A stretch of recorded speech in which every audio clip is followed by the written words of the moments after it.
नमस्ते दोस्तों, मैं doctor Prathamesh Jain, arthroscopy surgeon, advance knee and shoulder hospital Ahmedabad. कई सारे व्यूअर्स ने हमसे ये प्रश्न पूछा था कि डॉक्टर साहब ACL लिगामेंट यानी कि एंटीरियर क्रूशिएट लिगामेंट के लिए हम क्या दवाई ले सकते हैं और क्या दवाई लेके एंटीरियर क्रूशिएट लिगामेंट को ठीक किया जा सकता है। तो इस टॉपिक के ऊपर मैं आज ये वीडियो बना रहा हूँ। इसमें मैं काफ़ी सारी मेडिसिन्स जो हम देते हैं और जो कई सारे लोग प्रमोट करते हैं एंटीरियर क्रूशिएट लिगामेंट की रिकवरी के लिए, उन सभी दवाइयों को कवर करूंगा। मेरा आप लोगों से निवेदन है कि इस वीडियो को पूरा देखें, जिससे आपको ACL लिगामेंट में काम आने वाली सारी दवाइयों के बारे में जानकारी मिल सके। हम इस वीडियो को दो भाग में डिवाइड कर रहे हैं। पहला भाग है एक्यूट ACL इंजरी। इसका अभिप्राय यह है कि आपको चोट लगा है और आपको चोट लगने के कारण लिगामेंट में इंजरी हो गया है, लिगामेंट फट गया है, घुटने में सूजन आ गई है और आपको बहुत तेज दुखावा है। इसको हमारी भाषा में एक्यूट ACL इंजरी बोलते हैं। ये आमतौर पे स्पोर्ट्स पर्सन्स में, खेलने वाले लोगों में, टू व्हीलर एक्सीडेंट होने के कारण, डांसर्स में या किसी भी और स्पोर्ट्स पर्सन्स में हो सकती है। अगर आपको लिगामेंट इंजरी हो गई है और लिगामेंट हुए हुए कुछ घंटे या कुछ दिन ही हुए हैं, तो लिगामेंट इंजरी के लिए सूजन कम होने की दवाई आपके लिए बहुत ही आवश्यक है। इस श्रेणी में NSAID दवाइयाँ आती हैं, जिसको हमारी भाषा में non steroidal anti inflammatory drug बोलते हैं। ये मार्केट में कई सारे कंपोजिशंस में अवेलेबल होती है और कई सारे ब्रांड नेम्स में अवेलेबल होती हैं। अगर मैं इसकी कुछ मेन आपको जो मेडिसिन है उन्हें बताऊं तो डिक्लोफेनेक, एसिक्लोफेनेक, आइबुप्रोफेन, पायरोक्सिकैम, इटोरिकॉक्सिब और इस तरह की कई ऐसी दवाइयां हैं जो इस श्रेणी में आती हैं, जो अगर आपको दर्द हुआ है, आपके घुटने में सूजन आई है और आपका लिगामेंट फट गया है, तो आप दे सकते हैं। ये दवाई अगर आपको चोट लगी है तो कुछ दिनों के लिए ही लाभदायक है, क्योंकि ये घुटने में सूजन और घुटने का दर्द कम करने के लिए दी जाती है। यहाँ पर एक बात समझना बहुत ही आवश्यक है कि ये दवाइयाँ जो है आपके दर्द और सूजन पे काम करती हैं। आप ये ना एक्सपेक्ट करें कि ये दवाइयाँ आपके लिगामेंट को जोड़ देंगी, ये लिगामेंट को ठीक कर देंगी। तो ये सारी दवाइयाँ दर्द के लिए और सूजन कम करने के लिए दी जा सकती हैं और इनके अच्छे रिजल्ट्स भी हैं। किसी किसी मरीज़ को इन दवाइयों से रिएक्शन या हाइपर एसिडिटी की तकलीफ हो सकती है और उन मरीज़ों में सिंपल पैरासिटामोल टैबलेट भी दी जा सकती है, जिससे एसिडिटी, गैस की तकलीफ और रिएक्शन आने की संभावना कम होती है। साथ ही साथ अगर आपको अस्थमा की या और कोई तकलीफ है तो भी पैरासिटामोल टैबलेट ज़्यादा सेफ मानी जाती है। अगर आपको दर्द बहुत ज़्यादा है और दर्द इन दवाइयों से कंट्रोल में नहीं आ रहा है, तो कुछ हैवी टैबलेट्स, जिनको ओपियोइड टैबलेट्स बोलते हैं, वो बहुत ही लिमिटेड केसेस में दी जा सकती हैं। ये जो दवाइयाँ होती हैं ये प्रिस्क्रिप्शन मेडिसिन होती हैं, तो ये आप सिर्फ अपने डॉक्टर के प्रिस्क्रिप्शन के साथ ही ले सकते हैं। तो अगर आपको घुटने में बहुत तेज असह्य पीड़ा हो रही है तो आप अपने डॉक्टर से निवेदन कर सकते हैं कि वो आपको ओपियोइड मेडिसिन, जिसको ट्रेमाडोल बोलते हैं, वो दे और वो आप ले सकते हैं। एक और दवाई जिसके बारे में कई लोग हमसे पूछते हैं वो स्टीरॉयड। स्टीरॉयड जो दवाई होती है वो भी आपकी सूजन और दर्द कम करने में लाभदायक होती है, परंतु ये खास ख्याल रखें कि लिगामेंट इंजरीज़ की श्रेणी में ये दवाई नहीं आती है। और अगर आपको लिगामेंट इंजरी हुई है तो आप स्टीरॉयड की दवाई ना लें, क्योंकि ये लंबे समय में अगर आप ले रहे हैं तो आपके घुटने के लिए और आपके शरीर के लिए नुकसानदायक हो सकती हैं। तो स्टीरॉयड मेडिकेशंस डेफिनेटली ना लें। ये आपके शरीर के लिए लंबे समय तक आप ले रहे हैं तो अच्छी दवाई नहीं है। तो ये तो सारी बात हुई अगर आपको लिगामेंट इंजरी हुई है, अभी हुई है, रिसेंटली हुई है और लिगामेंट इंजरी के कारण आपको काफ़ी सारा दर्द हुआ है। अब हम बात करते हैं दूसरी श्रेणी के बारे में। इसका मतलब यह है कि आपके लिगामेंट को चोट लगे हुए काफ़ी समय हो गया है, काफ़ी टाइम हो गया है, और अब आपको घुटने में दर्द वगैरह ज़्यादा नहीं है, परंतु घुटने में अस्थिरता या इम्बैलेंस या इंस्टेबिलिटी रहती है। तो आइए हम बात करते हैं एक एक करके दवाइयों के बारे में और उनका क्या रोल है और क्या वो दी जानी चाहिए या नहीं दी जानी चाहिए। मैं कई सारी दवाइयों के बारे में बात करूंगा और उन सब दवाइयों का साइंटिफिक बेसिस आपको बताऊंगा कि वो हम दे सकते हैं या कि नहीं दे सकते, और अगर दे रहे हैं तो उनसे क्या फ़ायदा आपको हो सकता है। तो पहली जो श्रेणी की दवाई आती है वो है सिस्टस क्वाड्रिलैंगुलरिस।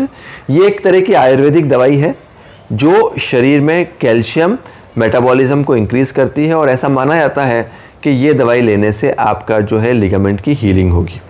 परंतु अनफॉर्चुनेटली ऐसी कोई भी स्टडी नहीं है या कोई भी ऐसे प्रूवन फैक्ट्स नहीं हैं जो ये बताएं कि ये दवाई काम कर रही है, और पूरे डेटा के अभाव में आज की डेट में मैं आपको एडवाइस नहीं करूंगा कि आप सिस्टस क्वाड्रिलैंगुलरिस का सेवन करें। दूसरा जो बहुत कॉमनली मेडिसिन अवेलेबल है, मार्केट में बहुत ज़्यादा मिलती है और काफ़ी ज़्यादा मार्केटेड है, वो है ग्लूकोजामीन। ये माना जाता है कि ये घुटने के अंदर का ग्रीस बढ़ाती है, परंतु दुर्भाग्यवश इस दवाई की भी कोई प्रूवन स्टडी नहीं है। कोई स्टडी या कहीं पर ऐसा प्रूव नहीं हो रखा है कि ACL लिगामेंट इस दवाई को लेने से रीजनरेट होगा या आपके घुटने में जो घिसारा है वो इस दवाई को लेने से कम होगा। तो पर्याप्त जानकारी के अभाव में ये दवाई का भी मैं आपको सेवन करने का जो है वो मार्गदर्शन नहीं करूँगा। तीसरे नंबर पे आती है विटामिन सी। विटामिन सी एक ज़रूरी विटामिन है और ये कोलाजन सिंथेसिस में मदद करता है, और जो विटामिन आपके जो लिगामेंट्स वगैरह होते हैं ये कोलाजन के बने हुए होते हैं। ऐसी कोई स्टडी नहीं है जो ये प्रूव करे कि विटामिन सी जो है आपके लिगामेंट की हीलिंग में हेल्प करता है, ये लिगामेंट को रीजनरेट कर सकता है, नया बना सकता है। परंतु क्योंकि विटामिन सी जो है आपका जो है कोलेजन सिंथेसिस को इंक्रीज़ करता है और आपके शरीर के लिए एक प्रोटेक्टिव विटामिन है, इसलिए ये नुकसानदायक नहीं है। तो मैं ऐसा मानता हूँ कि विटामिन सी अगर आपको लिगामेंट इंजरी है और एक्यूट फेज़ में कुछ दिनों के लिए, महीने या 1.5 महीने के लिए अगर आपको लेना है तो आप विटामिन सी का सेवन कर सकते हैं। तीसरा जो है मार्केट में अवेलेबल, अगेन काफ़ी कॉमनली अवेलेबल है और काफ़ी मार्केटेड भी है, फ़िश ऑयल। ये तो omega fatty liver, omega 3 fatty acids जिसको कहते हैं। इस दवाई का भी कोई हमारे पास प्रूफ नहीं है कि ये ACL की इंजरी में लाभदायक है, और पूरे प्रूफ के अभाव में मैं आपको रिकमेंड नहीं करूँगा कि फ़िश ऑयल या ओमेगा 3 फैटी एसिड्स आप लें। चौथे नंबर पे आता है कोलेजन पेप्टाइड। ये एक एनिमल सोर्स से बना हुआ प्रोडक्ट होता है, और इसमें बेसिकली जो रूस्टर कूम्स होते हैं, चिकन जो होता है उससे ये चीज़ बनती है। तो ये एक नॉन वेजिटेरियन सोर्स होता है और कोलेजन सप्लीमेंट की तरह दिया जाता है। परंतु ये जो चीज़ है, ऐसे भी कोई स्टडी नहीं है, ऐसी कोई प्रूवन स्टडी नहीं है कि ये जो चीज़ है ये आपके लिगामेंट इंजरी में आपकी मदद करे। तो जानकारी के अभाव में ये जो मेडिसिन है इसका भी मैं खंडन करूंगा कि आम तौर पे लिगामेंट इंजरी में ये मेडिसिन लेने का कोई फ़ायदा नहीं है।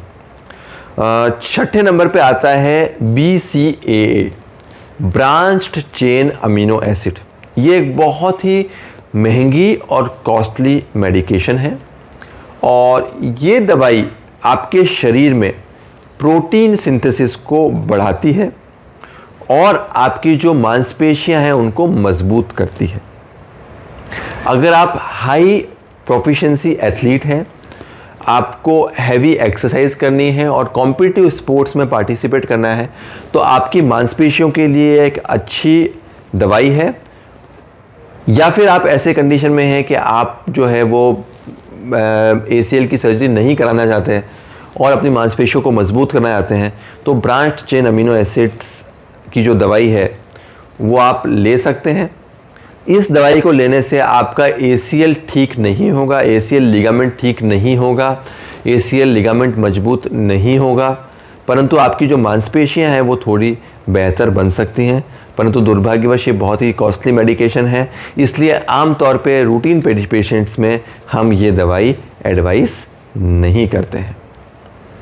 परंतु जो कॉम्पिटिटिव एथलीट्स हैं, जिनको हाई डिमांड एक्टिविटीज़ करनी है, उन कुछ मरीज़ों में ब्रांच चेन अमीनो एसिड्स को यूज़ किया जा सकता है।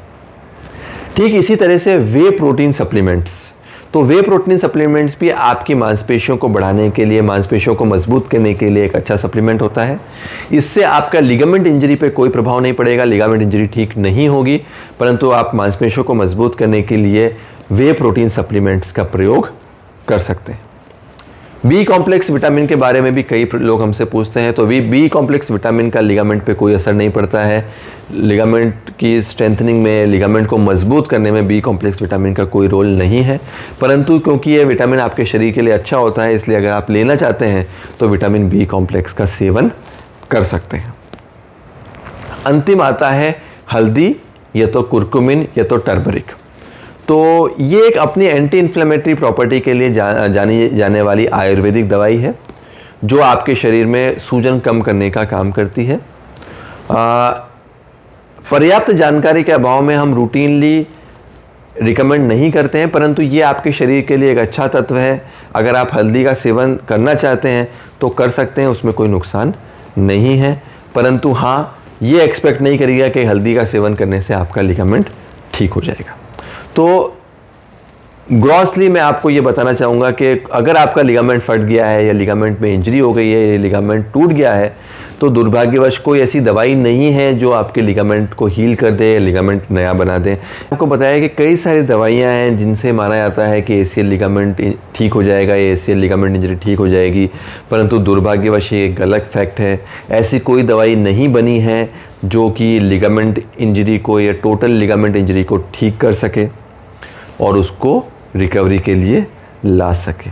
आशा करता हूं कि मैंने सारी की सारी जो दवाइयां हैं जो एसीएल इंजरी के लिए दी जाती हैं या मार्केट की जाती हैं, उनके बारे में पर्याप्त जानकारी आपको दी है।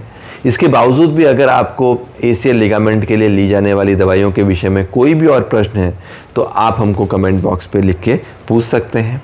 अगर आपको एसीएल इंजरी है तो आप हमको हमारे व्हाट्सअप नंबर 9227901980 पे अपनी रिपोर्ट्स वगैरह व्हाट्सअप कर सकते हैं, तो हम आपको जो आपके लिए बेस्ट ट्रीटमेंट है उसके लिए गाइड कर सकते हैं।